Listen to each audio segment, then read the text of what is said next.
Assalamualaikum dan salam sejahtera. Kembali lagi di channel Malaysia Informasi. Kepada anda yang belum subscribe, please subscribe. Thank you support. Kumpulan Wang Simpanan Pekerja KWSP mendedahkan pengeluaran RM145 bilion oleh 8.1 juta ahlinya menerusi 4 siri kemudahan pengeluaran ketika pandemik COVID-19 menyebabkan pengurus dana persaraan itu terlepas peluang mengembangkan aktiviti pelaburannya. 4 kemudahan pengeluaran KWSP yang dibenarkan kepada pencarum dalam tempoh pandemik ialah iLestari, iSinar, iCitra dan pengeluaran khas. Ketua Pegawai Strategi KWSP Nur Hisham Hussein berkata, pengeluaran yang dilakukan bagi membantu pencarum mendapati situasi luar biasa dalam meringankan beban kewangan itu, bagaimanapun tidak memberi kesan ketara terhadap portfolio pelaburan pengurus dana persaraan itu. Ini kerana katanya, prestasi pelaburan KWSP dan pemberian dividen lebih dipengaruhi oleh perkembangan yang berlaku dalam pasaran global dan domestik, yang mana masih kekal mencabar dan tidak menentu. Impak pengeluaran berjumlah RM145 bilion yang dilaksanakan secara berperingkat dalam tempoh 3 tahun itu adalah terkawal. Jumlah itu hanya mewakili 15% daripada keseluruhan jumlah aset di bawah pengurusan KWSP yang kini mencecah RM1 trilion yang mana masih dianggap jumlah yang kecil. Kami hanya kehilangan peluang melabur dengan pengeluaran sebanyak RM145 bilion. Ia tidak menjejaskan prestasi kami. Prestasi pelaburan kami dipengaruhi oleh perkembangan pasaran, katanya. Beliau berkata demikian dalam satu temu bual bagi mengulas sama ada pengeluaran bersifat luar biasa seperti iLestari, iSinar, iCitra dan pengeluaran khas berikutan pandemik COVID-19 menjejaskan prestasi pelaburannya. Beberapa pihak sebelum ini mendesak kerajaan agar membenarkan pengeluaran simpanan KWSP antara RM10,000 sehingga RM30,000 secara one-off bagi meringankan kos sara hidup rakyat.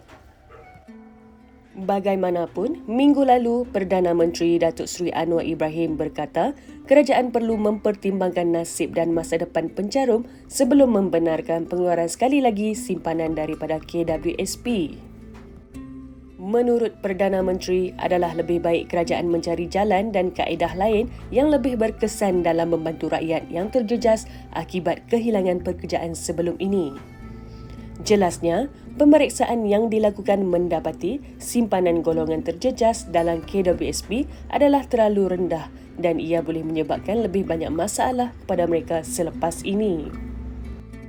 KWSP merekodkan jumlah pendapatan pelaburan kasar sebanyak RM39.31 bilion bagi 9 bulan berakhir 30 September 2022, merosot 18% atau RM8.71 bilion berbanding RM48.02 bilion dicatatkan dalam tempoh yang sama pada 2021.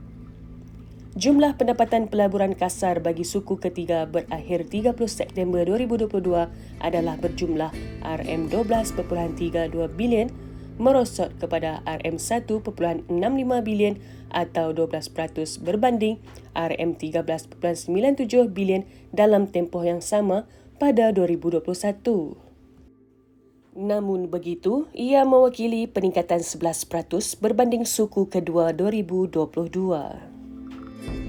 Bagi 2021, lembaga KWSP mengumumkan kadar dividen sebanyak 6.1% untuk simpanan konvensional dengan jumlah agihan sebanyak RM50.45 bilion, sementara 5.65% untuk simpanan syariah dengan jumlah agihan RM6.27 bilion, menjadikan jumlah agihan terkumpul untuk 2021 sebanyak RM56.72 bilion. Nur Hisham juga menjelaskan bagi tahun ini KWSP akan mempergiatkan lagi usaha membina simpanan dan menambahkan liputan mereka yang mencarum dengan KWSP. Beliau menjelaskan usaha itu penting untuk menjamin pendapatan persaraan ke arah kehidupan yang bermaruah dalam tempoh persaraan ahli. Sangat penting bagi memastikan seramai mungkin orang membuat caruman. Strategi kami adalah menggandakan liputan. Ia boleh sebab pelaburan tetapi bagi memastikan orang ramai mempunyai simpanan persaraan, katanya. Bagi mencapai sasaran perlindungan melebihi 60% tenaga buruh yang aktif menjelang 2025, KWSP mempergiatkan program outreach dan libat urus dengan pihak berkepentingan secara proaktif, disokong oleh teknologi digital yang membolehkan ahli mengakses lebih banyak perkhidmatan KWSP seperti pendaftaran dan pengaktifan iAccount, iSaraan dan simpanan syariah. Marilah sama-sama kita berdoa semoga tuntutan pengeluaran KWSP 2.0 ini akan diluluskan oleh pihak kerajaan. Sekian, terima kasih.